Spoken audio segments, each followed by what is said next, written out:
여러분, 만약 사람의 속마음을 들여다볼 수 있는 안경이 있다면 얼마나 좋을까요?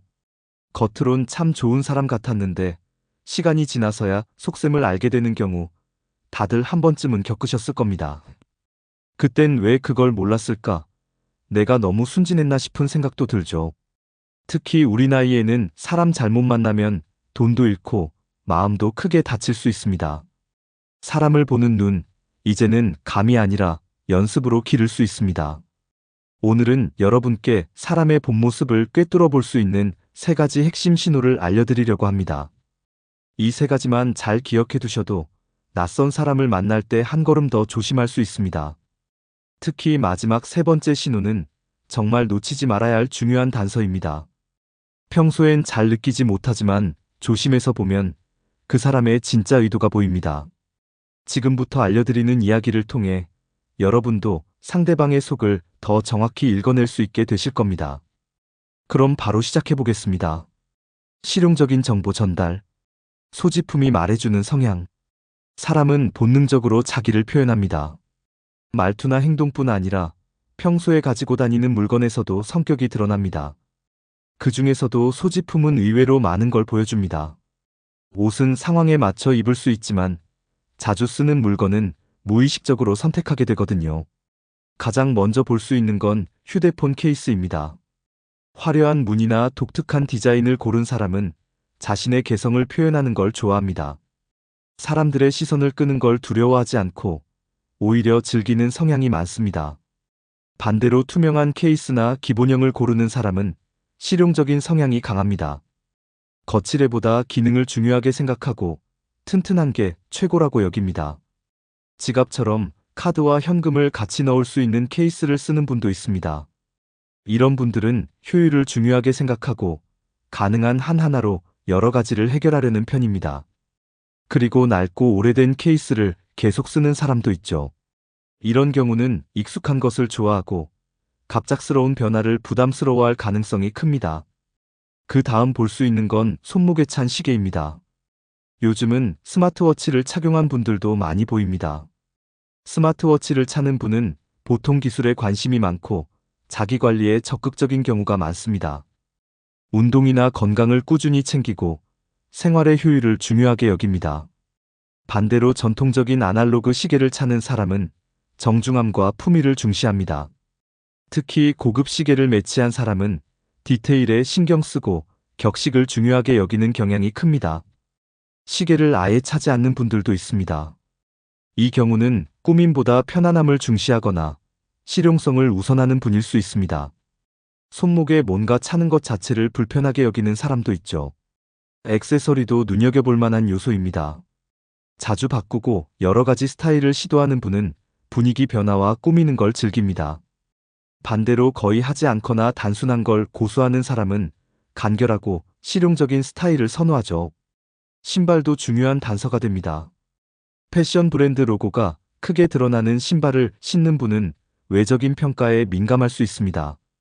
반면에 편안한 운동화나 로퍼를 신는 분은 실용성을 가장 우선으로 여깁니다. 신발을 얼마나 깔끔하게 관리하는지도 그 사람의 꼼꼼함을 보여줍니다. 같은 운동화를 신어도 누군가는 항상 반짝거리게 닦아두고 어떤 분은 흙먼지를 그대로 둡니다.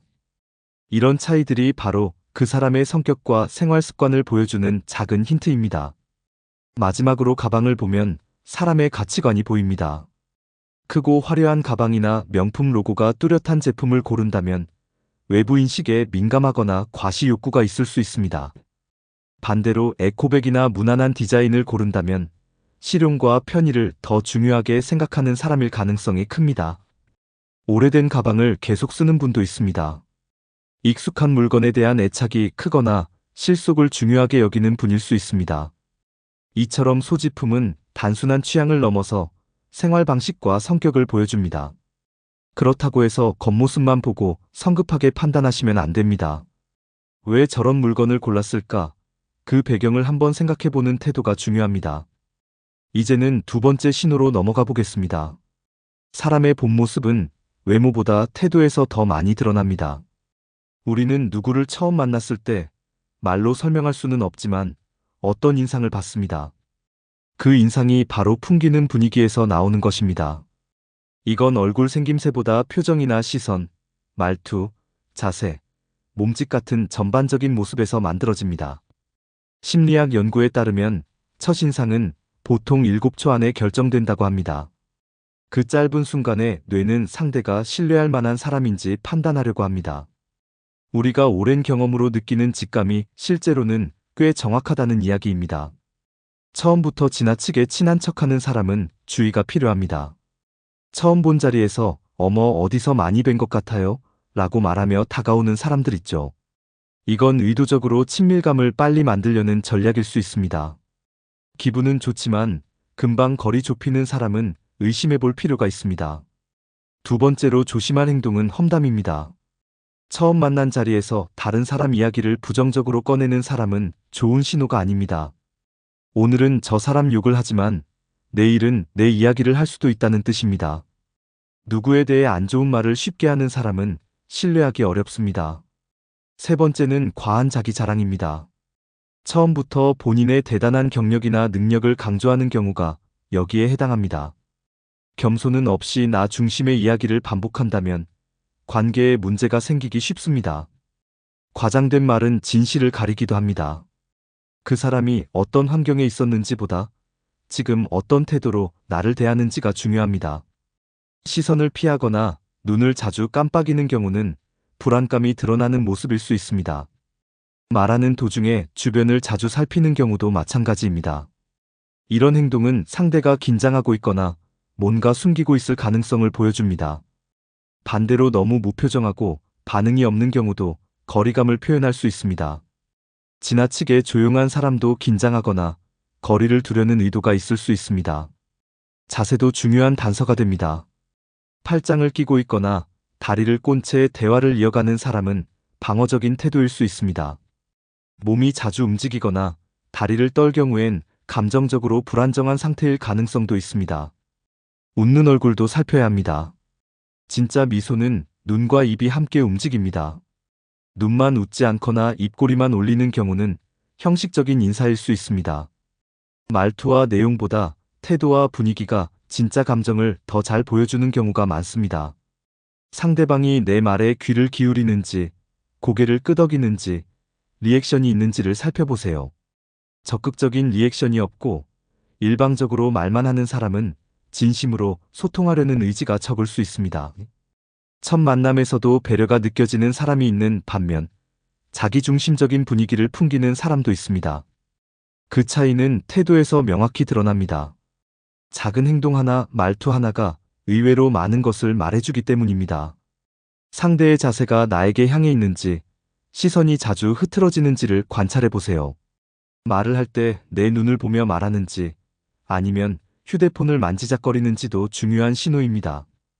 이런 행동 하나하나가 관심과 존중의 정도를 보여줍니다. 말보다 태도가 먼저 신뢰를 줍니다.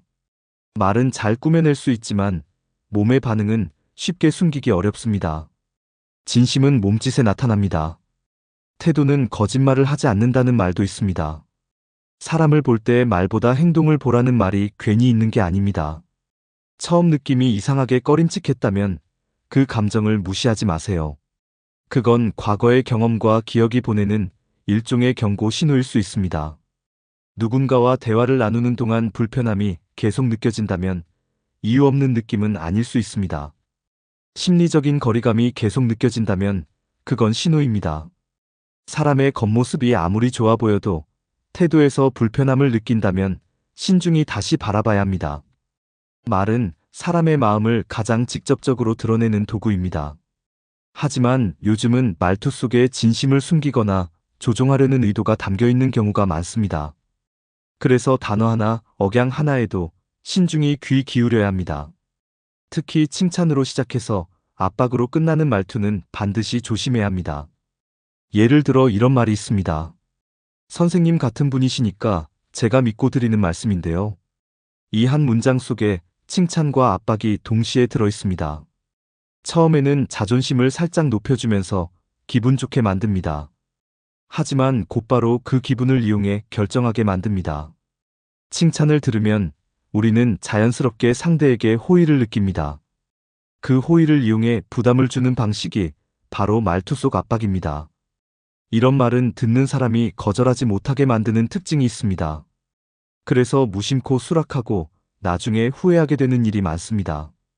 이런 방식은 특히 중장년층에게 더 자주 쓰입니다. 나이가 많을수록 책임감이나 체면을 중요하게 생각하기 때문입니다. 그 틈을 노리는 사람들이 많습니다. 제가 어머님을 특별히 생각해서 이 정보를 드리는 거예요. 이런 말에는 소속감과 부담이 동시에 담겨 있습니다. 내가 특별하다고 느끼게 하지만 동시에 이건 당신이 거절하면 안 되는 제안이라는 압박도 줍니다. 이런 말 뒤엔 반드시 돈 이야기가 따라옵니다. 아무에게나 드리는 기회가 아닙니다. 지금 아니면 못 들어오세요. 이렇게 급박한 상황을 조성하며 결정의 시간을 단축시킵니다. 하지만 진짜 좋은 기회라면 기다릴 수 있어야 정상입니다.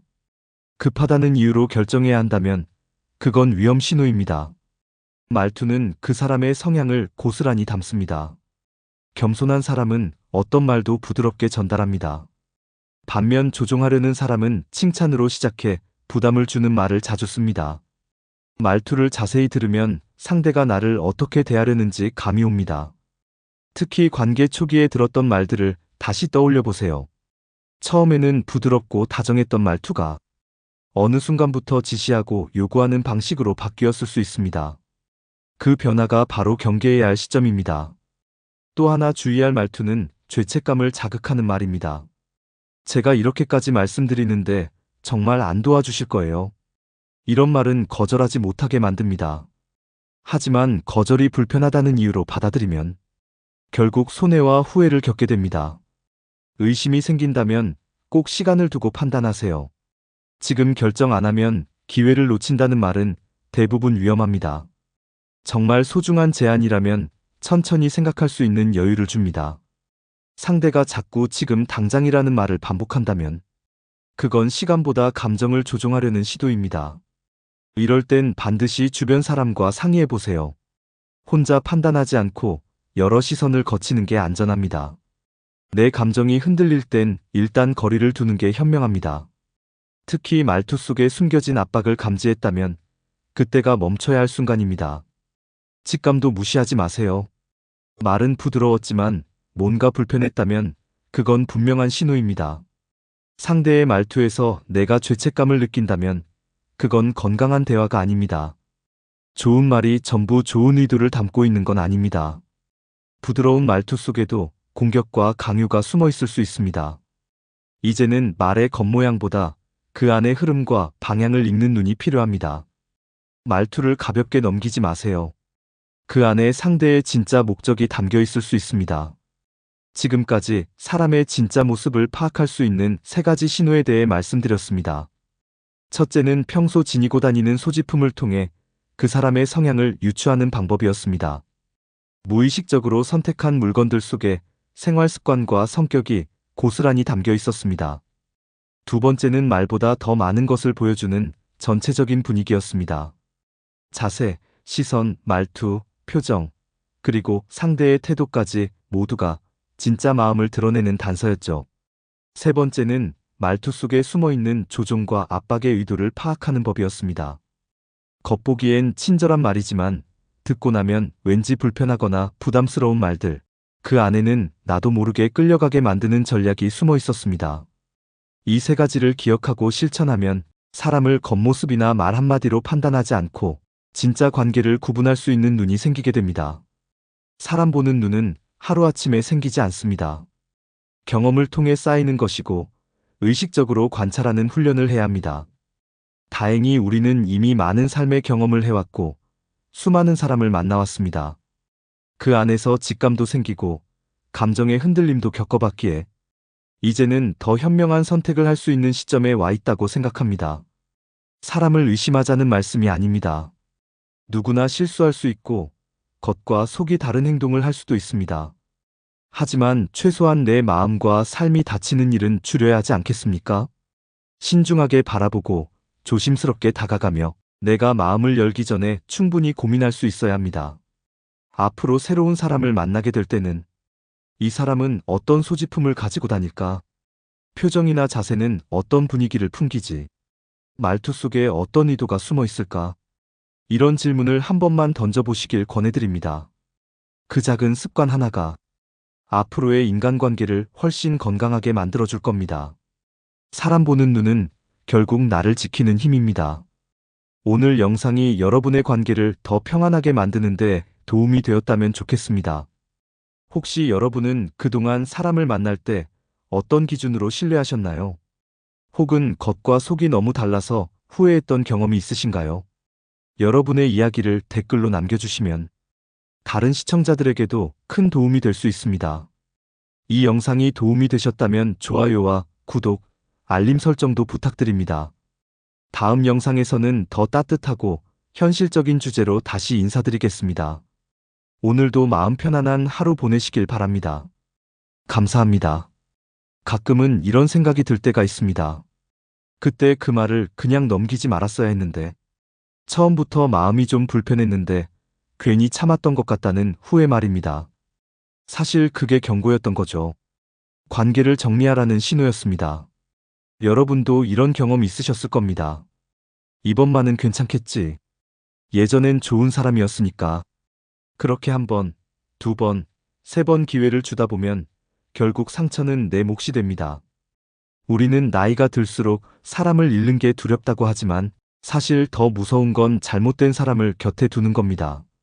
오늘 영상에서는 관계 속에서 꼭 경계해야 할 사람들의 행동을 짚어보겠습니다. 크게 세 가지입니다. 한 번쯤은 그냥 넘어갔지만 반복되면 결코 가볍게 볼 수 없는 행동들입니다. 지금부터 말씀드리는 세 가지 중 한 가지라도 반복된다면 그 관계는 반드시 다시 생각해 보셔야 합니다. 왜냐하면 사람과 보내는 시간에 따라 우리의 인생 방향이 달라지기 때문입니다. 좋은 사람 곁에 있으면 내가 좋아지고 나쁜 사람 곁에 있으면 결국 나도 무너지게 됩니다. 그럼 지금부터 본격적으로 시작하겠습니다. 무시와 무례함이 반복된다면 다시는 기회를 주지 마세요. 처음에는 우연이라고 생각했을 수 있습니다. 그 사람이 그냥 기분이 안 좋았던 날이라고 넘겼을 수도 있습니다. 하지만 같은 일이 반복된다면 그것은 실수가 아니라 태도입니다. 무례한 말과 행동을 반복하는 사람은 이미 내 감정을 무시하고 있다는 뜻입니다. 문제는 우리가 그런 행동을 자꾸 이해하려 한다는 점입니다. 그 사람도 사정이 있었겠지. 그럴 의도는 아니었을 거야.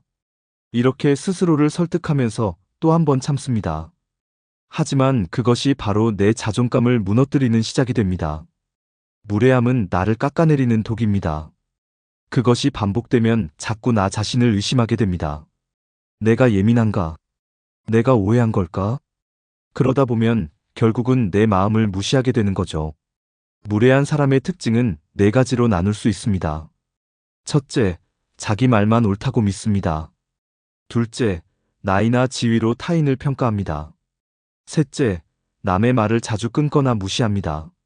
넷째, 내 생각은 무시하고 자기 방식만 강요합니다. 이런 사람과 대화를 하다 보면 대화가 아니라 일방적인 설득이나 지시처럼 느껴지게 됩니다. 무례한 말은 처음엔 짧고 사소하게 다가오지만 반복되면 내 감정 전체를 흔들어 놓습니다. 그 사람이 던진 말 한마디가 하루 종일 머릿속에서 맴돌고 심지어 잠자리에 들어서도 생각이 나게 됩니다. 그래서 무례한 사람에게는 초기에 분명한 선을 보여야 합니다. 그 말을 듣고 기분이 상했다고 말하는 연습이 필요합니다. 미리 준비된 한두 문장을 마음속에 갖고 계시면 좋습니다. 그 말씀은 좀 불편하네요. 그렇게 말하시면 상처가 되네요. 이렇게 짧고 정중한 표현을 준비해두면 무례한 말이 나왔을 때 당황하지 않고 대응할 수 있습니다. 처음엔 어렵지만 반복하다 보면 자연스러워집니다. 상대도 더는 쉽게 넘보지 못하게 됩니다. 그리고 중요한 건 내 마음을 지키는 습관입니다. 무례한 말을 듣고 나서 그것을 나에게 맞는 말이라고 받아들이지 않는 연습이 필요합니다. 저 말은 나한테 해당되는 게 아니야. 저 사람의 생각일 뿐이야. 이렇게 마음속에서 해석을 바꾸는 연습이 필요합니다. 자존감은 스스로 지켜야 하는 것입니다. 남이 깎아내려도 내가 그대로 받아들이지 않으면 그 말은 내 안에 들어오지 못합니다. 무례한 말을 그냥 듣고 넘기는 것이 아니라 그 순간 스스로에게 질문해 보세요. 이 관계 계속 유지할 필요가 있을까? 내가 왜 이런 말을 들어야 하지? 사람은 서로 존중하며 살아야 합니다. 그 기본이 지켜지지 않는다면 그건 관계가 아니라 고통입니다. 필요할 때만 나타나는 얄팍한 관계는 끊어야 합니다. 누군가가 연락할 때마다 뭔가 부탁이 따라온다면 그건 우연이 아닙니다. 그 사람에게 나는 도움이 되는 존재일 뿐 진심 어린 친구는 아닐 수 있습니다. 필요할 때만 연락 오는 관계는 시간이 지날수록 마음을 지치게 만듭니다. 한두 번은 도와줄 수 있지만 반복되면 그건 이용입니다. 진짜 친구라면 평소에도 안부를 묻고 아무런 이유 없이도 연락을 합니다. 하지만 어떤 사람은 내가 힘들 때는 연락도 없다가 정작 그 사람이 필요할 때만 나타납니다. 그리고 늘 미안하다며 또다시 돈을 빌리거나 부탁을 합니다. 그 순간 우리는 또 흔들리게 됩니다. 예전엔 좋은 사람이었으니까, 이번이 마지막일지도 모르니까, 이런 마음으로 다시 지갑을 엽니다. 하지만 결국 돌아오는 건 후회뿐입니다. 이런 관계는 나이가 들수록 더욱 조심해야 합니다. 왜냐하면 시간이 지날수록 관계를 다시 만들기는 더 어려워지기 때문입니다. 나를 위해 에너지를 써야 할 시간에 자꾸 그 사람에게 끌려다니게 됩니다. 진심 어린 관계는 서로를 아끼고 도우려는 마음이 있습니다. 하지만 얄팍한 관계는 오직 자신의 이익에만 관심이 있습니다. 이런 사람들의 특징은 세 가지입니다. 첫째, 평소에는 연락도 없다가, 둘째, 급한 상황일 때만 연락이 오고, 셋째, 도움을 받은 뒤에도 감사나 반성이 부족합니다. 이런 관계는 내 감정을 점점 메마르게 만듭니다. 처음엔 안쓰러워 보였던 사람이 나중엔 두려운 존재가 되기도 합니다. 이번엔 또 무슨 이유로 연락했을까? 혹시 또 돈을 부탁하려는 건 아닐까? 이렇게 마음이 불안해지기 시작합니다. 그래서 이런 관계는 초반에 경계를 분명히 해야 합니다. 미리 선을 긋는 말을 준비해 두세요. 이번에는 도와드리기 어렵습니다. 지난번에도 도와드렸지만 이번에는 힘들 것 같아요. 이런 말을 부드럽게 하지만 단호하게 전달해야 합니다. 처음엔 어렵지만 반복되면 자연스럽게 거리를 두게 됩니다. 관계를 완전히 끊는 것이 두렵다면 만남을 줄이고 연락 빈도를 줄여보세요. 진짜 친구라면 오히려 이해하고 기다려줄 겁니다. 도움만 받고 사라지는 사람이라면 연락이 끊기더라도 억울해할 필요는 없습니다. 그리고 나의 마음을 점검하세요. 나는 왜 거절을 어려워하는 걸까? 혹시 좋은 사람으로 보이고 싶어서 무리한 부탁도 들어주는 건 아닐까? 내가 불편해지면서까지 누군가를 돕는 건 건강한 관계가 아닙니다. 도움은 서로 줄 수 있을 때 의미가 있습니다. 일방적으로 주기만 하면 결국 마음은 텅 비게 됩니다. 그리고 나중에는 그 공허함이 분노로 바뀌게 됩니다. 왜 나는 늘 이런 관계만 반복될까? 그런 생각이 드는 순간 이미 마음이 많이 다쳤다는 뜻입니다. 그래서 더 늦기 전에 스스로를 지켜야 합니다. 도움이 필요할 땐 도울 수 있습니다. 하지만 그 관계가 지속되려면 서로의 노력이 필요합니다. 필요할 때만 찾아오는 사람에게는 더 이상 나의 귀중한 시간과 마음을 허비하지 마세요. 이제는 나를 먼저 돌볼 시간입니다. 다음은 약속을 쉽게 깨는 사람에 대해 이야기해 보겠습니다. 약속을 가볍게 여기는 사람은 내 마음도 가볍게 여깁니다. 처음에는 한두 번쯤 늦거나 약속을 깬 걸 대수롭지 않게 넘길 수 있습니다. 사정이 있었겠지, 갑자기 일이 생겼나 보다 하고 이해하려 하죠. 하지만 똑같은 일이 반복되면 그건 더 이상 우연이 아닙니다. 반복되는 약속 파기는 그 사람이 나를 어떻게 생각하는지 보여주는 행동입니다. 시간 약속을 소홀히 여기는 사람은 결국 나와의 관계도 소홀히 여깁니다. 기다리는 입장에서는 생각보다 더 큰 실망과 상처가 남습니다. 특히 그 약속을 위해 일정을 조정하고 마음을 준비했을 때는 더 그렇습니다. 오늘은 꼭 만나고 싶어서 기분 좋은 옷을 입고 나왔는데 몇 마디 문자로 갑자기 취소됐다는 소식을 들으면 마음이 허탈하고 가슴이 서늘해지기 마련입니다. 그런 경험이 반복되면 나도 모르게 그 사람과의 만남 자체가 두려워집니다. 오늘은 또 무슨 이유로 취소할까? 이번에도 늦지 않을까 하는 불안이 먼저 떠오르죠. 그렇게 되면 관계 자체가 즐겁지 않고 부담으로 바뀝니다. 어떤 사람은 약속을 쉽게 여깁니다. 자신은 그냥 상황이 안 돼서 취소했을 뿐이라 생각하죠. 하지만 상대방은 그 시간을 위해 마음을 준비하고 기대까지 했다는 걸 모르는 경우가 많습니다. 약속은 단순한 일정 조율이 아닙니다. 그 시간에 함께하겠다는 존중의 표현이고 마음을 내는 행위입니다. 그런 약속이 반복해서 깨지면 마음의 거리는 점점 멀어지게 됩니다. 그 사람을 다시 믿고 싶지만 이미 믿음에 금이 간 상태가 됩니다. 자꾸 늦는 사람, 자주 약속을 바꾸는 사람에게는 처음엔 말로 감정을 전해보는 것이 좋습니다. 그때 당신이 늦었을 때 나도 당황했고 마음이 좀 불편했다는 식으로 말이죠. 이건 비난이 아니라 감정을 전달하는 표현입니다. 하지만 그런 대화에도 변화가 없다면 그 관계의 형태를 다시 정리할 필요가 있습니다. 시간을 정해 만나는 대신 자유로운 일정 속에서 자연스럽게 마주치는 방식으로 바꾸는 것도 한 방법입니다. 특히 중요한 일정에는 그 사람을 포함시키지 않는 게 좋습니다. 그렇게 하면 나도 더 이상 실망하지 않게 됩니다. 그리고 나의 소중한 시간도 지킬 수 있습니다. 시간을 지키지 않는다는 건 결국 상대방을 소홀히 여긴다는 뜻입니다. 그 사람에게 나와의 만남이 얼마나 중요하지 않은지를 보여주는 행동입니다. 그리고 그것은 곧 나 자신에 대한 무시로 이어지기도 합니다. 우리 나이에 반복되는 실망을 감당하는 건 예전처럼 간단하지 않습니다. 마음이 한 번 다치면 회복에 더 많은 시간이 걸립니다. 그래서 더 이상은 가벼운 약속 파기를 그냥 넘겨서는 안 됩니다. 스스로에게 물어보세요. 나는 지금 이 관계에서 기쁨을 얻고 있는가? 아니면 괜히 또 실망할까봐 걱정부터 하고 있는가?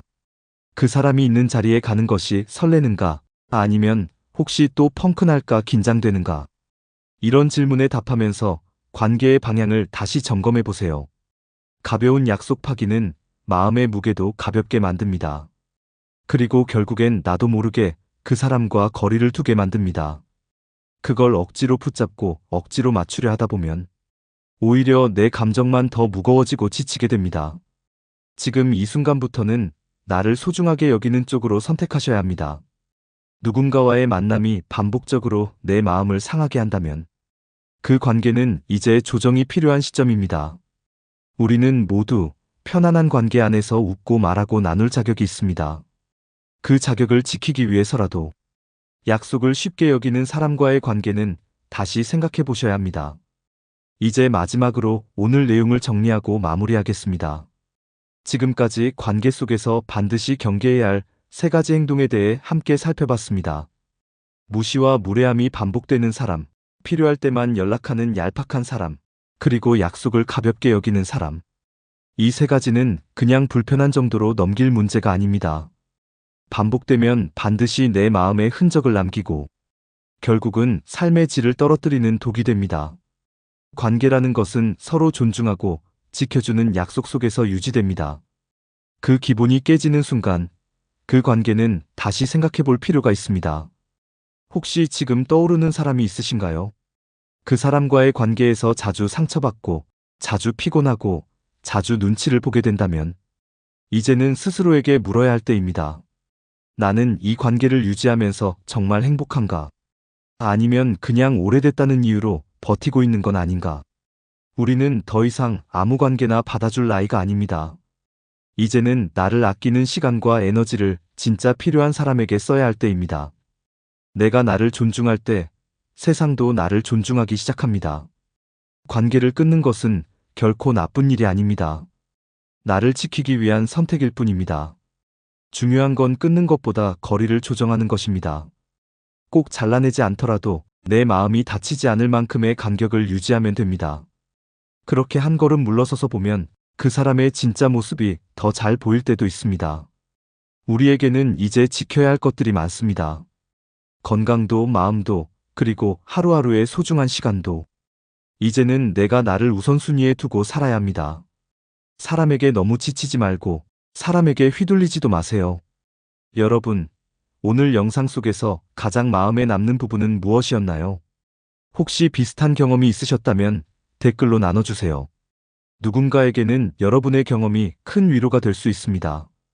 그리고 이 영상이 도움이 되셨다면 좋아요와 구독, 알림 설정도 함께 부탁드립니다. 다음 영상에서는 여러분의 삶을 더 가볍고 따뜻하게 만들어줄 또 다른 이야기를 가지고 다시 찾아뵙겠습니다. 오늘도 나를 위해, 내 감정을 위해 한 걸음 더 따뜻한 선택을 하시길 바랍니다. 감사합니다. 사람을 알아간다는 건 참 어려운 일입니다. 겉으로는 다정하고 예의 바른 사람이었는데 시간이 지나면 전혀 다른 얼굴을 보이기도 합니다. 그렇다고 모든 사람을 오래 지켜볼 수는 없습니다. 특히 사회생활을 하다 보면 짧은 시간 안에 사람을 파악해야 할 때가 많습니다. 그럴 때 제가 자주 쓰는 방법이 하나 있습니다. 바로 그 사람과 밥 한 끼를 먹어보는 겁니다. 많은 사람들이 말이나 옷차림을 보고 사람을 판단합니다. 하지만 진짜 모습은 밥상에서 드러나는 경우가 많습니다. 왜 그럴까요? 식사 자리에서는 자연스럽게 그 사람의 본 모습이 나오기 때문입니다. 음식이 늦게 나왔을 때의 반응, 식당 직원에게 하는 말투, 같이 앉은 사람을 얼마나 배려하는지, 식사 중 핸드폰을 만지는지, 대화를 하는지, 이 모든 것이 그 사람의 성격과 인성을 보여줍니다. 제가 경험한 바로는 밥 한 끼가 말 천마디보다 진실합니다. 그래서 저는 누군가와 가까워지기 전에 꼭 밥을 한번 먹어봅니다. 이런 경험을 여러 번 하다 보니 식사 자리에서 어떤 행동이 어떤 의미를 가지는지 조금씩 알게 되었습니다. 지금부터 그 이야기를 들려드리겠습니다. 밥상에서 드러나는 6가지 신호를 통해 우리가 어떤 사람과 관계를 맺고 있는지 더 깊이 이해할 수 있습니다.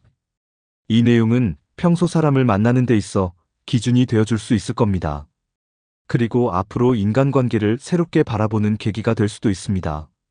지금부터 하나씩 살펴보겠습니다. 첫 번째, 식사 속에서 드러나는 리더십의 태도입니다. 리더십은 거창한 자리가 아니라 아주 일상적인 식사 자리에서도 확인할 수 있습니다. 같이 밥을 먹다 보면 누가 분위기를 이끄는 사람인지 자연스럽게 드러납니다. 누군가는 조용히 따르는 편이고 누군가는 상황을 정리하고 이끌어갑니다. 이때 중요한 건 단순히 말을 많이 하느냐가 아닙니다. 말을 많이 해도 중심을 흐트러뜨리는 사람도 있고 말이 많지 않아도 전체를 편하게 만드는 사람도 있습니다. 메뉴를 정할 때도 리더십이 드러납니다. 다수가 편하게 고를 수 있도록 배려하는 사람이 있는가 하면 자기 입맛대로 고집을 부리는 사람도 있습니다. 음식이 늦게 나왔을 때 당황하지 않고 직원에게 조용히 이야기하는 사람. 그런 사람은 평소에도 위기 상황에서 침착하게 대응할 가능성이 큽니다. 반대로 바로 짜증을 내거나 큰 소리를 내는 사람은 조급한 성향일 수 있습니다. 또한 식사 자리를 조율하는 능력도 중요한 포인트입니다. 누가 누구 옆에 앉으면 좋은지, 누가 말이 적은지 파악하고 자연스럽게 대화를 유도하는 사람이 진짜 리더입니다. 리더십은 목소리 크기에서 나오는 것이 아닙니다. 상대방을 편하게 만들고 분위기를 좋게 만드는 능력이 진짜 리더십입니다. 밥상에서의 행동은 그 사람의 평소 성향을 거의 그대로 보여줍니다. 대화가 단절될 때 조용히 분위기를 살리는 멘트를 던지는 사람도 있습니다. 이런 사람은 직장에서든 모임에서든 분위기 메이커가 될 수 있습니다. 또한 음식이 빠졌을 때 직원에게 예의 바르게 요청할 수 있는 사람. 그런 사람은 스트레스 상황에서도 감정을 조절할 줄 압니다. 반대로 감정이 얼굴에 바로 드러나고 남을 탓하는 사람은 직장에서도 갈등을 자주 겪을 가능성이 있습니다. 식사 자리에서 대화를 독점하는 사람도 있습니다. 자신의 이야기만 하고 남의 말을 끊는 사람은 협업보다 개인 중심적인 성향일 수 있습니다. 그 반대도 있습니다. 다른 사람의 말에 고개를 끄덕이며 잘 들어주는 사람은 상대방의 의견을 존중할 줄 아는 사람입니다. 리더는 항상 앞에 서는 사람이 아닙니다. 뒤에서 조용히 팀을 살피는 사람일 수도 있습니다. 식사 자리에서도 이런 특성이 드러납니다. 누군가가 불편해 보이면 물을 따라준다든지 반찬을 건네주며 말을 거는 모습에서 그 사람의 감수성과 관찰력이 느껴집니다. 또한 계산할 때에도 리더십은 보입니다. 굳이 티내지 않고 자연스럽게 비용을 정리하는 사람이 있습니다. 그런 사람이 조직에서도 신뢰를 얻는 사람입니다. 반면 계산을 피하거나 끝까지 아무 말 없는 사람은 책임을 회피하려는 경향이 있을 수 있습니다. 식사 시간에 말을 돌려가며 모두를 참여시키는 사람도 있습니다. 이런 사람은 모임에서 구성원 간의 균형을 잘 유지하려고 노력합니다. 질문을 던지고 누구 한 사람도 소외되지 않게 하는 행동은 진짜 리더십의 모습입니다. 반대로 특정 사람에게만 말 걸고 일부 사람은 무시하는 경우도 있습니다. 이런 태도는 조직 내에서도 편가르기 문제를 만들 수 있습니다. 식사 시간은 짧지만 말투와 반응, 행동 하나하나가 그 사람의 전체적인 인간관계를 비추는 거울이 됩니다. 어떤 행동을 해야 모두가 편한지를 아는 사람이 결국 좋은 리더로 인정받는다는 것을 알 수 있습니다. 밥상머리에서 드러나는 리더십은 위기 대응력, 감정 조절 능력, 관계 조율 능력 등 다양한 능력과 연결됩니다. 식사 자리에서 한 사람의 태도를 잘 관찰하면 그 사람과 함께할 수 있는 사람인지 판단할 수 있습니다. 그래서 저는 사람을 처음 볼 때 그와 밥을 함께 먹어보기를 권합니다. 말보다 더 많은 것을 배울 수 있는 자리가 바로 밥상머리입니다. 두 번째, 자리를 어떻게 대하느냐에 진심이 보인다. 같은 식탁에 앉아도 누군가는 자리를 소중히 여기고 누군가는 아무렇지 않게 넘깁니다. 식사 자리에서 본인의 자리를 스스로 정리하는 사람은 생활 습관이 잘 잡힌 사람입니다. 반대로 자리를 어지럽히고 아무렇지 않게 두는 사람은 배려가 부족할 수 있습니다. 누가 먼저 앉을지를 배려하는 사람은 인간관계에서도 순서를 중요하게 여깁니다. 자리에서 일어날 때 의자를 조용히 정리하는 사람은 주변을 생각하는 태도가 있습니다. 반면 일어난 뒤 의자를 그대로 두고 가는 사람은 뒷정리에 관심이 없는 경우가 많습니다. 자리를 어떻게 사용하는지에 따라 그 사람의 기본 태도를 읽을 수 있습니다. 남이 치워주기만을 기다리는 사람은 가정에서도 손 놓고 있을 가능성이 큽니다. 식사 자리에서 휴지를 집어들고 깔끔하게 정리하는 사람은 디테일에 강합니다. 자신의 행동이 남에게 어떤 영향을 주는지를 의식하는 태도가 보입니다. 공동 반찬을 먼저 덜어주는 사람은 함께 먹는 문화를 아는 사람입니다. 하지만 자기 앞에 놓인 반찬만 먹는 사람은 주변을 생각하지 않는 경우가 많습니다. 자리를 차지하는 방식도 중요합니다. 먼저 좋은 자리를 고르고 남은 자리는 신경 쓰지 않는 사람도 있습니다. 반대로 불편한 자리를 먼저 고르고 나머지를 양보하는 사람도 있습니다. 이 작은 차이가 관계에서도 그대로 나타납니다. 식사를 시작할 때 누구를 먼저 앉히는지도 눈여겨볼 부분입니다. 어른이나 손님을 먼저 앉히는 태도는 존중의 표현입니다. 반면 자리에 앉으면서 남의 동선을 전혀 고려하지 않는 사람은 상황 파악이나 공감 능력이 떨어질 수 있습니다. 자리 선택에서도 배려심이 묻어납니다. 햇빛이 너무 강하거나 냉방이 강한 자리를 먼저 앉으려는 사람은 자신만을 우선시할 수 있습니다. 그 반면 양보하는 사람은 늘 주변을 먼저 살핍니다. 자리에서 말을 거는 방식도 중요합니다. 서로 가까운 자리에 앉았어도 눈도 마주치지 않고 대화하지 않는다면 그 관계는 깊지 않을 가능성이 높습니다. 자리를 바꾸어 주거나 옮겨줄 수 있는 유연함도 관계에 긍정적인 영향을 줍니다. 자리란 단순한 공간이 아니라 사람의 태도가 스며든 곳입니다. 음식이 놓인 방향에 따라 반찬을 건네주는 행동도 관찰 포인트입니다. 자신 쪽에 있는 반찬만 먹는 사람은 이기적인 면이 있습니다. 반면 건너편 사람을 위해 젓가락을 들어주는 모습은 자연스러운 배려입니다. 식탁 위에 놓인 물을 다른 사람에게 먼저 따라주는 행동에서도 그 사람의 성향을 읽을 수 있습니다. 먼저 손을 내미는 사람은 대인관계에서 적극적인 편입니다. 누군가의 불편함을 눈치채고 자리를 바꾸거나 조정해주는 사람은 정서적인 감수성이 높은 사람입니다. 자리에 앉아있는 동안의 자세도 중요합니다. 편한 자세로 앉으면서도 흐트러지지 않게 유지하는 사람은 자기 관리가 잘 되어 있는 사람입니다.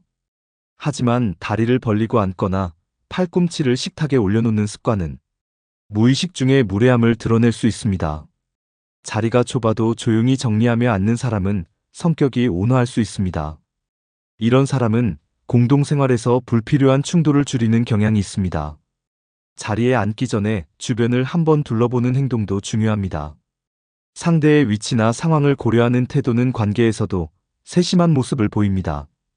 자리 배치에 따라 대화가 달라진다는 걸 아는 사람은 자신의 위치를 조정하며 사람 사이의 균형을 맞추려 합니다.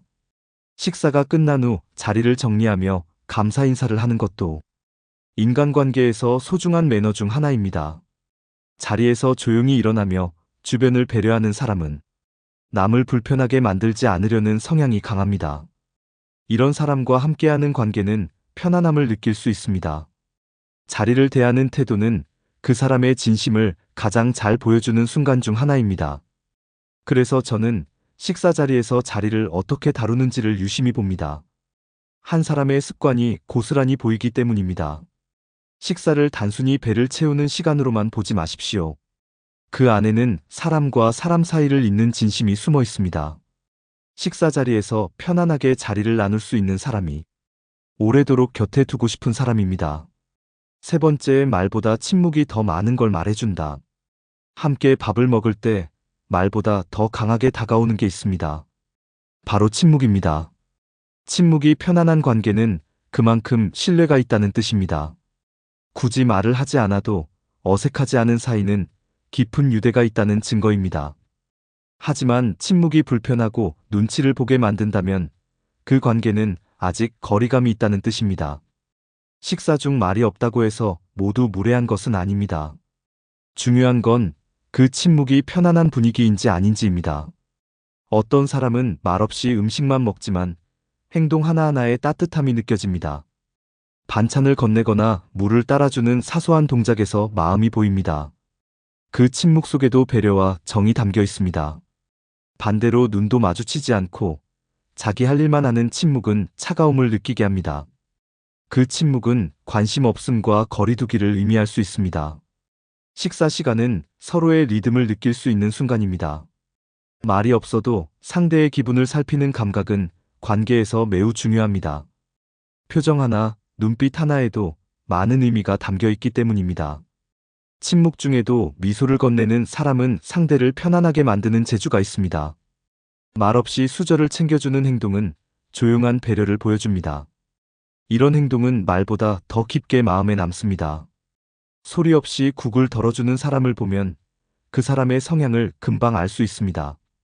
자연스럽게 타인을 배려하는 태도는 꾸며서 나올 수 있는 것이 아닙니다. 식사 중 말이 많아야만 좋은 관계라고 할 수는 없습니다.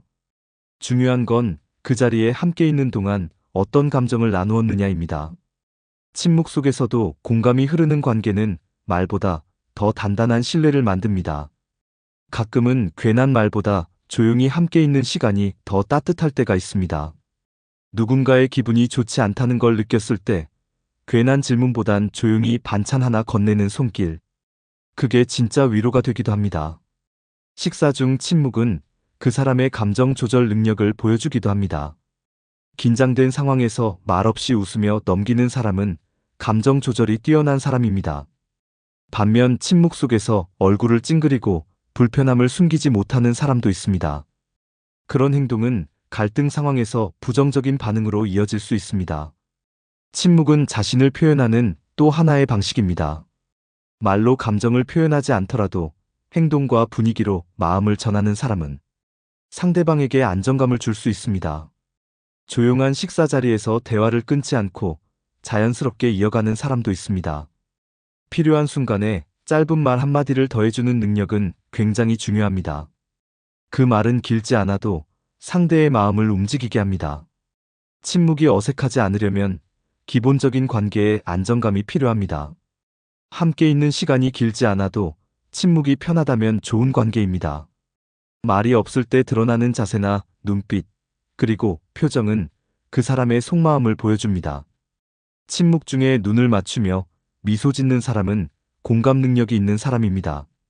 반대로 눈을 피하고 고개를 숙인 채 밥만 먹는 사람은 관계에 관심이 적을 수 있습니다.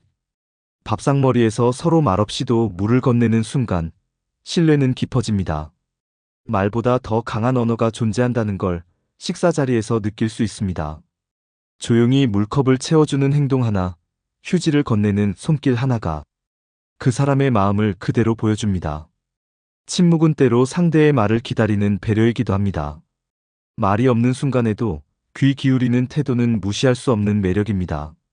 말로 가득 찬 식사보다 말 없는 여유가 있는 식사는 훨씬 깊은 관계를 만듭니다. 그래서 밥을 함께 먹을 때 침묵의 분위기를 잘 느껴보는 게 중요합니다. 그 분위기에서 진짜 관계의 상태를 알 수 있기 때문입니다. 불편한 침묵을 자주 만드는 사람과는 관계를 조심스럽게 바라봐야 합니다. 반대로 말없이도 편한 사람과는 자연스럽게 가까워질 수 있습니다. 말을 아끼고 행동으로 마음을 보여주는 사람은 언제나 신뢰받는 사람으로 남게 됩니다. 식사 자리에서 조용히 흘러가는 그 몇 분이 관계의 진짜 깊이를 알려줍니다. 네 번째, 음식을 대하는 태도에서 인생 태도가 보인다. 식사 자리에서는 음식 하나로도 사람의 태도를 알 수 있습니다. 어떤 사람은 음식을 정성스럽게 대하고 어떤 사람은 아무렇게나 대합니다. 이 작은 차이가 그 사람의 인생을 바라보는 방식과 맞닿아 있습니다. 밥을 먹기 전 감사 인사를 자연스럽게 하는 사람은 관계에서도 진심을 담습니다. 반면 아무 말 없이 수저를 드는 사람은 표현에 익숙하지 않을 수 있습니다. 누군가는 반찬 하나를 먹으며 정성을 느끼고 칭찬합니다. 이런 사람은 작은 일에도 감사를 느낄 줄 아는 사람입니다. 반대로 음식이 조금 짜거나 차가우면 바로 불평하는 사람도 있습니다. 그런 사람은 인생의 만족 기준이 높고 쉽게 실망하는 경향이 있습니다. 음식을 먹는 태도는 삶의 속도와 태도를 보여줍니다. 정성스럽게 음식을 음미하며 먹는 사람은 여유로운 성향입니다. 급하게 먹고 금세 자리를 정리하는 사람은 조급함이 강할 수 있습니다. 반찬이 부족해도 조용히 먹는 사람은 인내심이 강한 사람입니다. 하지만 바로 불편함을 표현하거나 남 탓을 하는 사람은 갈등을 쉽게 드러냅니다. 음식을 나눠 먹는 태도에서도 배려심이 드러납니다. 같은 반찬을 두고도 나눠주는 사람이 있는가 하면 자기 몫만 챙기는 사람도 있습니다. 국을 뜨며 먼저 덜어주는 사람은 타인을 먼저 생각하는 습관이 있는 사람입니다. 음식 취향이 다를 때도 태도 차이가 분명합니다. 다른 사람의 입맛을 존중하는 사람은 융통성이 있습니다. 자신의 입맛만 주장하며 메뉴를 바꾸려는 사람은 자기중심적일 수 있습니다. 음식을 흘리고도 모른 척하는 사람은 세심함이 부족합니다. 반대로 조용히 닫고 정리하는 사람은 타인을 배려할 줄 아는 사람입니다. 식사가 끝나고 접시를 모으거나 치우는 행동도 중요합니다. 스스로 정리하려는 태도는 책임감을 보여줍니다. 반면 그냥 자리를 뜨는 사람은 관계에서도 남에게 의존하는 경향이 있습니다. 음식이 많을 때는 양보하는 습관도 중요한 신호입니다. 다른 사람이 더 먹길 바라며 자신은 양을 조절하는 사람은 배려 깊은 성향입니다. 하지만 욕심을 내며 더 먹으려는 태도는 관계에서 불균형을 만들 수 있습니다. 맛있다고 칭찬하는 사람은 긍정적인 에너지를 퍼뜨리는 사람입니다. 하지만 입을 다문 채 무표정하게 먹는 사람은 감정 표현이 서툴 수 있습니다. 같이 먹는 사람을 챙기는 사람은 대체로 가정적이고 협동적인 성향입니다. 자기만 챙기고 상대를 신경 쓰지 않는 사람은 이기적인 면이 강할 수 있습니다. 휴지를 먼저 챙겨주거나 음식 온도를 물어봐주는 것도 관계에 관심이 있다는 증거입니다. 반대로 그저 먹기만 하고 말이 없는 사람은 감정 공유에 서툴 수 있습니다. 음식 하나하나에 감사하는 태도는 삶의 기본에 충실한 모습입니다. 작은 정성에도 감탄할 줄 아는 사람은 일상의 소중함을 아는 사람입니다. 반면 늘 부족하다 느끼고 불만을 표현하는 사람은 만족이 어려운 경우가 많습니다. 음식은 단지 먹는 행위가 아니라 함께하는 시간의 상징입니다. 그 시간 동안 얼마나 진심을 담느냐에 따라 관계의 질이 달라집니다. 식사 중 누군가를 위해 앞접시를 챙기는 모습은 정서적 성숙함을 나타냅니다. 이런 행동은 말보다 더 깊은 감동을 줄 수 있습니다. 입맛이 맞지 않아도 웃으며 넘기는 사람은 융통성이 있는 사람입니다. 작은 취향의 차이도 문제 삼는 사람은 갈등을 쉽게 일으킬 수 있습니다. 음식에 대한 태도는 결국 관계에 대한 태도입니다. 어떤 상황에서도 따뜻한 마음을 잃지 않는 사람이 진정한 관계를 만들어갑니다. 그래서 저는 식사를 함께하며 그 사람의 말보다는 행동을 더 유심히 봅니다. 그 사람이 음식에 대해 어떻게 반응하는지를 보면 그 사람의 인격이 보입니다. 결국 음식을 대하는 태도는 삶 전체를 대하는 태도의 축소판입니다. 그 사람의 진심과 인생의 리듬이 밥상 위에 고스란히 담겨 있습니다. 다섯 번째, 대화하는 태도의 관계의 온도가 보인다. 밥을 함께 먹는다는 건 단순히 식사를 하는 것이 아니라 마음을 나누는 시간입니다. 같은 자리에서 음식을 먹더라도 대화의 방식에 따라 관계의 질은 크게 달라집니다. 식사 중 누군가는 눈을 마주치며 진심 어린 대화를 나눕니다. 반면 어떤 사람은 자기 이야기만 계속하며 상대의 반응은 무시하기도 합니다. 이런 차이 속에서 관계의 중심이 누구에게 있는지 알 수 있습니다. 상대방의 말을 끊지 않고 끝까지 들어주는 사람은 신뢰감을 줍니다. 하지만 말을 자주 끊고 자신의 의견만 강조하는 사람은 자기 중심적일 수 있습니다. 대화 중 고개를 끄덕이며 반응을 보이는 사람은 공감 능력이 뛰어난 편입니다. 반대로 반응 없이 멍하니 앉아 있는 사람은 상대방에게 소외감을 줄 수 있습니다. 질문을 던지고 상대의 생각을 물어보는 사람은 진심으로 관심이 있는 사람입니다. 하지만 일방적으로 이야기만 하는 사람은 상대를 정보 수단으로만 여길 수 있습니다. 밥을 먹으며 핸드폰을 자주 보는 사람은 대화보다 자기 일에 더 집중하는 사람입니다. 반면 식사 중에는 핸드폰을 잠시 내려두고 대화에 집중하는 사람은 예의가 바른 사람입니다. 대화를 이끌기보다 상대의 흐름을 따라주는 사람은 관계에 유연한 태도를 가졌다고 볼 수 있습니다. 식사 중 서로 웃으며 이야기하는 사람과 웃음 없이 건조하게 말하는 사람의 차이는 큽니다. 대화에 따뜻한 감정을 담는 사람은 자연스럽게 주변 사람들과 가까워집니다. 특히 식사 중 대화에서 타인의 이야기를 자주 언급하는 사람은 사회적 감각이 있고 다른 사람을 배려하는 성향이 있습니다. 반대로 자신의 이야기와 성취만 강조하는 사람은 자기 과시에 가까울 수 있습니다. 상대방의 말을 되묻는 태도는 그만큼 관심이 있다는 뜻입니다. 하지만 한 번 듣고 흘리는 태도는 대화를 소모적인 행위로 만든다는 신호입니다. 말을 줄이더라도 눈빛이나 표정으로 반응하는 사람은 감정 교류에 적극적인 편입니다. 식사 중 진심으로 상대를 걱정하는 말 한마디는 관계의 깊이를 더해줍니다. 예를 들어 "오늘 많이 피곤해 보이시네요." 같은 말은 관심의 표현입니다. 그런 말을 듣는 사람은 무심코 마음을 열게 됩니다. 밥을 먹으며 남을 평가하거나 비교하는 말은 피하는 것이 좋습니다. 그런 대화는 상대를 위축시키고 관계의 거리를 멀게 만듭니다. 반대로 격려와 칭찬이 담긴 대화는 식사 시간을 더 따뜻하게 만듭니다. 같이 밥을 먹으며 불편한 주제를 꺼내지 않는 사람은 분위기를 잘 읽는 사람입니다. 하지만 민감한 이야기를 꺼내 분위기를 가라앉히는 사람도 있습니다. 이런 차이가 대화의 센스, 그리고 배려의 깊이를 결정합니다. 대화 중 자주 웃음을 주는 사람은 긍정적인 관계를 만들어갑니다. 그 사람과 식사하면 기분이 좋아졌던 경험은 누구나 있을 것입니다.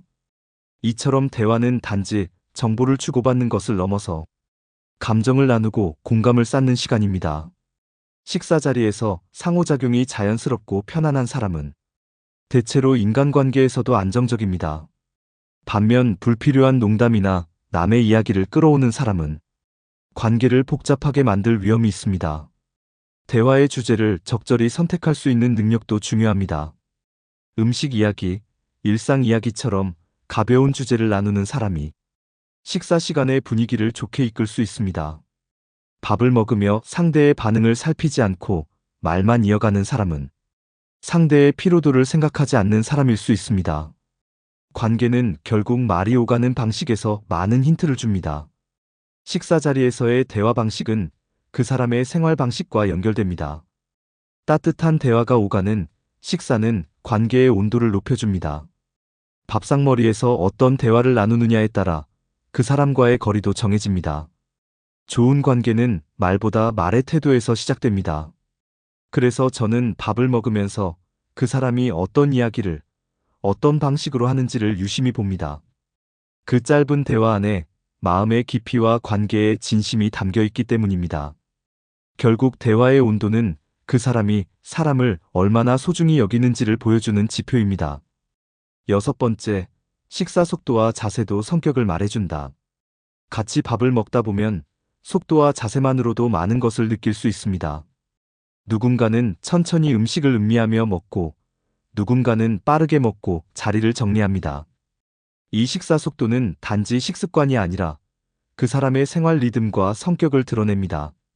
천천히 먹는 사람은 대체로 여유로운 성향이며 삶을 차분하게 바라보는 경향이 있습니다. 반면 급하게 먹는 사람은 바쁘고 조급한 삶을 살아왔을 가능성이 높습니다. 자세 역시 마찬가지입니다. 허리를 곧게 세우고 조용히 먹는 사람은 스스로를 잘 관리하는 성향이 강합니다. 하지만 몸을 뒤로 젖히거나 팔을 식탁에 올리는 사람은 긴장감이 덜하거나 예의에 덜 민감할 수 있습니다. 말없이 음식을 꾸역꾸역 먹는 사람은 감정 표현에 서툰 경우가 많습니다. 반대로 식사 중에도 밝은 표정으로 말하며 천천히 먹는 사람은 관계에 능숙한 사람입니다. 식사 속도는 그 사람의 감정 상태를 그대로 보여주는 거울이 되기도 합니다. 불안하거나 긴장된 사람은 음식을 빨리 넘기거나 양을 조절하지 못하는 경우가 많습니다. 편안한 사람은 음식 앞에서도 여유를 잃지 않고 상대와 속도를 맞추려 합니다. 속도를 맞춘다는 것은 단순히 먹는 속도가 아니라 함께하는 시간의 균형을 생각한다는 의미입니다. 급하게 먹고 먼저 일어나는 사람은 관계에서도 자기중심적인 태도를 가질 수 있습니다. 반대로 느긋하게 기다려주는 사람은 타인을 존중할 줄 아는 성향입니다. 식사 중 젓가락을 바르게 사용하는지, 반찬을 조심스럽게 집는지도 중요한 신호입니다. 음식을 아무렇게나 집고 국물을 흘리는 사람은 세심함이 부족한 경우가 많습니다. 자세가 흐트러지면 상대방은 불편함을 느끼게 됩니다. 특히 식사 중 다리를 떨거나 의자에 비스듬히 앉는 행동은 상대에게 신경 쓰지 않는 모습입니다. 음식이 입에 가득 찬 상태로 말을 하는 사람은 공감 능력이 낮을 수 있습니다. 식사 자세는 함께하는 사람에 대한 배려를 보여주는 중요한 요소입니다. 조용히 반찬을 건네고 음식을 조심스럽게 덜어주는 모습은 관계를 소중히 여긴다는 뜻입니다. 반면 큰 소리로 먹거나 젓가락질이 난폭한 사람은 주변을 배려하지 않을 가능성이 있습니다. 식사 중 자리를 떠나는 행동도 성격을 반영합니다. 자주 일어났다 앉거나 자리를 빨리 떠나는 사람은 안정감이 부족한 경우가 많습니다. 반면 식사 후에도 자리에 남아 여운을 즐기는 사람은 감정 조절이 잘 되는 사람입니다. 식사 속도가 빠른 사람은 결정도 빠른 경우가 많지만 깊이 있는 관계에서는 피로감을 줄 수 있습니다. 천천히 식사하며 대화에 집중하는 사람은 신중하고 상대방에게 신뢰를 주는 경우가 많습니다. 음식을 먹는 방식에서도 성격이 드러납니다. 가장 좋아하는 반찬을 먼저 먹는 사람은 감정을 솔직하게 표현하는 사람입니다. 좋아하는 음식을 나중에 아껴두는 사람은 계획적이고 절제력 있는 성향입니다. 또한 음식이 입에 맞지 않아도 끝까지 먹으려는 사람은 인내심이 강합니다. 반대로 입맛에 맞지 않으면 금세 남기거나 음식을 바꾸려는 사람은 환경에 민감한 성향이 있습니다. 식사를 즐기는 자세는 삶을 즐기는 태도와 이어집니다. 좋은 식사 태도는 결국 상대방에게도 편안함을 전해줍니다. 자신만의 속도에만 집중하지 않고 함께 먹는 사람의 페이스를 존중하는 태도는 깊은 배려입니다. 이런 행동은 가족이나 친구, 동료와의 관계에서도 같은 방식으로 드러납니다. 식사 속도는 그 사람의 인내심을 보여주는 잣대가 되기도 합니다. 쉽게 흥분하지 않고 일정한 속도로 천천히 식사하는 사람은 위기 상황에도 흔들림이 적습니다.